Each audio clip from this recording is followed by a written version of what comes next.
Hello my people, thank you for coming to watch my videos. Today I want to take you to a cotton farm in Sacaton, Casa Grande, Arizona. They have told us to wear a cap because Arizona is a desert and it's very hot. A t-shirt, let me see if you can see. And we should be in sports shoe, closed shoe. So let us go to Caywood Cotton Farm. And then we'll take the wagon and go out and you can see some cotton and pick it if you'd like. So follow me.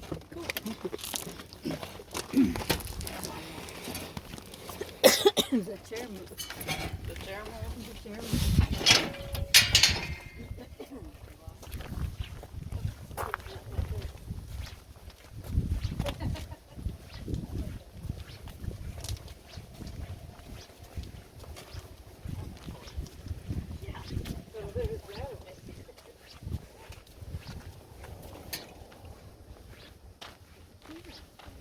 It's cooler, yeah. Like Friday is supposed to be much cooler. Oh, yeah.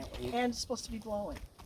And we're sitting on a. Talking about that. Yeah, and they're having my dad's memorial golf tournament. It's supposed to be blowing, and my sister and I sit on one of the tee boxes and hand out golf tees and give candy. So every year it blows. Anyway, that's okay. I want to show you this tractor. So this is a 1935 Minneapolis Moline, and it's the only tractor that my dad bought brand new. And so one night he was drinking Moscow mules with his cousin Jerry and got up the nerve to call my mom and ask her for their first date. And she said yes, so he took her to Coolidge to a drive-in and then to the Galloping Goose for a nightcap. And then he wanted to take her way out in the country and show her something. And she was nervous, you know? Yeah. And so anyway, but they got out there and all he wanted to do was show her his brand new tractor. And so anyway, when he retired from farming, we used to have another farm out by Stanfield. And so he brought the tractor to this farm, just left it. And my son would drive it 1,000,000 miles in his dreams, but it wouldn't go anywhere. And because it was all froze up. So when Travis was in FFA, he restored it and it came in 5th in the nation with FFA. So it needs to be finished again. It looks like my grandson's going to do that because he's a senior this year and he's in FFA. So that's the 47 Minneapolis Moline. So what we're going to do now is, yes? FFA? Future Farmers of America. Yeah. Do you know what the tractor cost? Sorry, when he bought it. I don't. I wish we did know that because, you know. It's just fun to know. It is fun to know. So we're going to walk over here and I'm going to show you some things. So follow me. One thing I do want to point out, look at our soil. Isn't this lovely? So we have to follow dust abatement rules. And there's about 2 miles from here is a dust monitor. And so when it stirs up, then all of a sudden we start getting calls. What are you people doing out there? In all these farms and the gin and the fairgrounds, everybody gets the same calls. And so I will talk to you about dust abatement inside. But this is called Casa Grande silt. And when it rains, it looks like clay. But when you drive over it, it pulverizes like that. And when the wind blows, it goes right up in the air. And so it's our soil type. We can do certain things to help with it. But for the most part, it's an act of nature when we get all this dust. So follow me.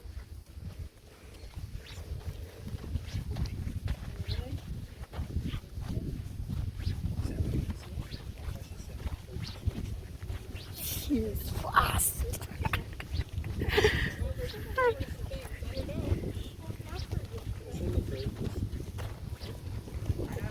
Look at the soil and all it's good for crops.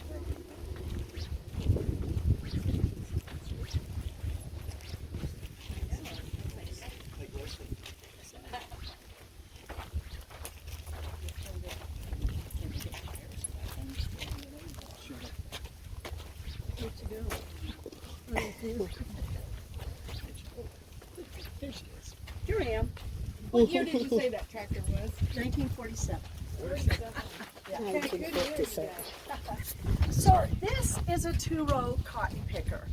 Now there's 2-row, 4-row, and 6-row pickers. This is an older cotton picker, and we only use it for the tours to show what it's like. But in the building, I do have a picture of this one running.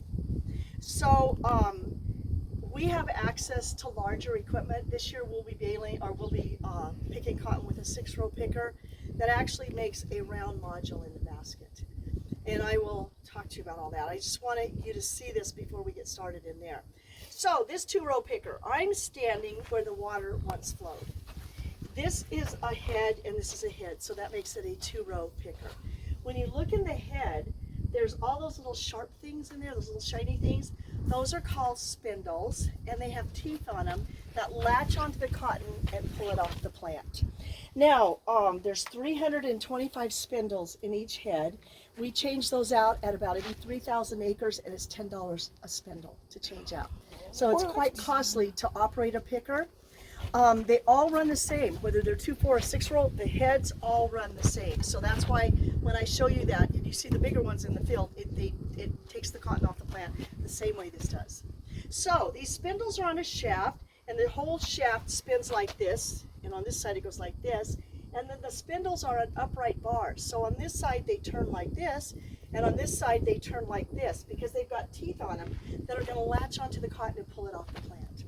Now, if you look behind the cab, there's a reservoir up there. Obviously, we're not using this one.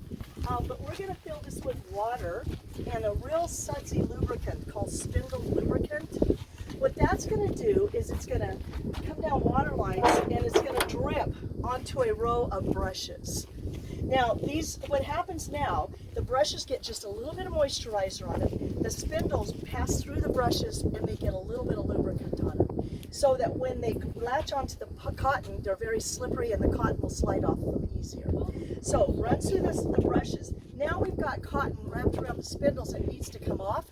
So over here is a row of doffers, and they spin the opposite direction of the spindles, unwind the cotton off the spindles, the cotton falls to the bottom, and it blows right up that black tube into the basket of the cotton picker. So that's kind of how it works. So when you look over here, here's a row of brushes, and you can see the water lines.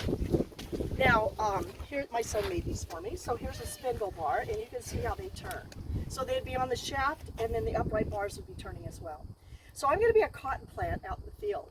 Okay. And yeah, so what happens is the cotton, this is going to latch onto the cotton. I'll do this in very slow motion and see what's happening. Oh, yeah. It's pulling it right off the plant.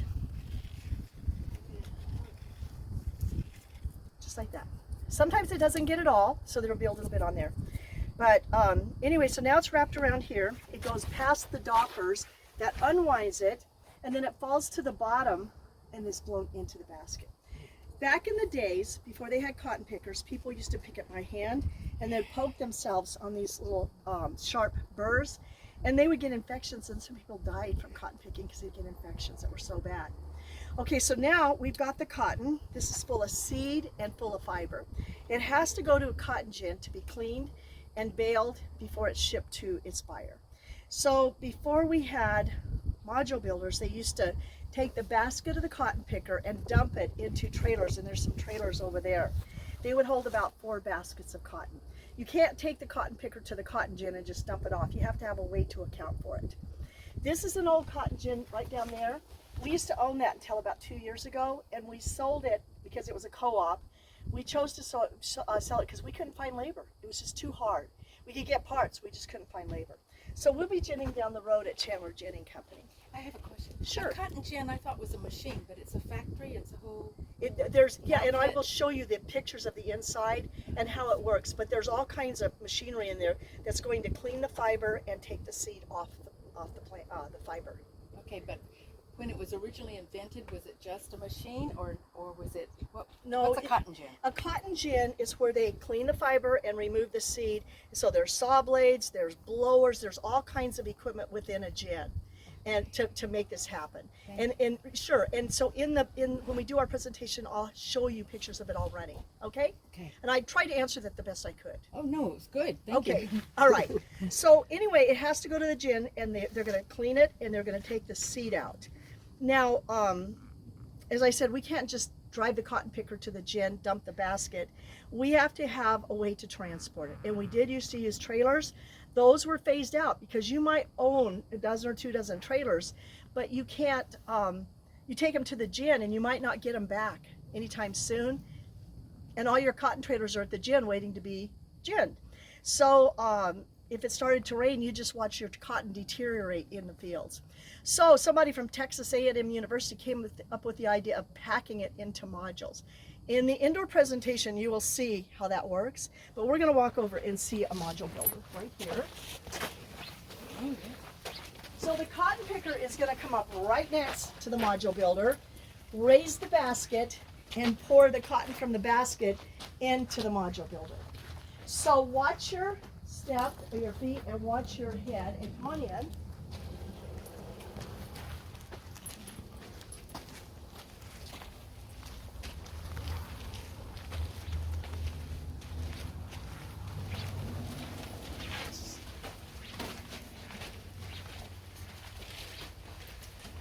So this is hooked up to a tractor the whole time it's being used because it has to run the hydraulics.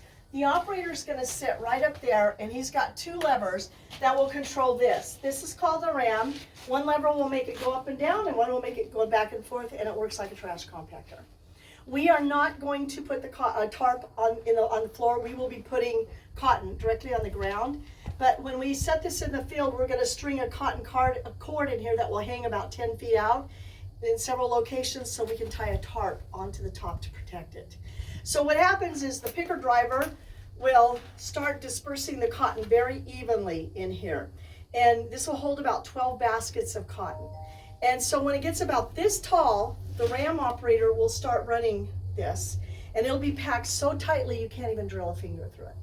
And so he'll go up, down, over, and back and forth the whole time the picker's running. So this, as I said, this will be packed very tightly. When this is full, it'll hold about 15,000 pounds of cotton. It will represent one sack of seed or about 4 acres of land, okay? The base is wider than the top, so that when we open this up and pull it off of the module builder, off the module itself, it won't topple over. Now, this particular module builder has, this is called a 2-post ram. So that's a post and that's a post. When they bring this down, it holds the ram nice and even. We have another module builder up front, and it has one post right down the middle, so it's kind of wobbly and not very efficient. So my son thought, I'm going to sell that because it's not doing that great of a job. Well, nobody would buy it for the same reason he wanted to sell it for, right? And he didn't know what he was going to do with it. Nobody even wanted to cut it up and scrap it. And I said, hey, no problem. Bring it up here. I'll put bistro tables in there, pictures on the wall, and we'll use it as a picnic area. We'll call it Caywood's Cotton Bistro. He goes, well, that's a stupid idea. I was like, no, it really isn't. So he did, and I did. And so one year, the president of the Arizona Cotton Council was out here for a meeting, and he said, I can't believe I'm having lunch in a module builder. What are you thinking? And I said, it's a great idea. 2 weeks later, he had one in his shop. So not a bad idea, right? Not a bad idea. So I'm going to show you one more piece of equipment, so follow me. Cotton is an important fiber for producing textiles. It's very important in the textile industry. Caywood Farm is a cotton farm in Casa, Grande, Arizona. Nancy, who has taken us through the tour, is a researcher in agriculture. She taught in high school and university. You realize that cotton growing requires a lot of equipment. It goes through a lot of processes. We have just seen the tractor, the module, and the machine that is used to harvest the last part of cotton. So this is the first video. We are going to continue with the next video. Thank you for coming to watch my videos. Please subscribe, like, hit the notification bell, and let me see you in the next video. Bye bye.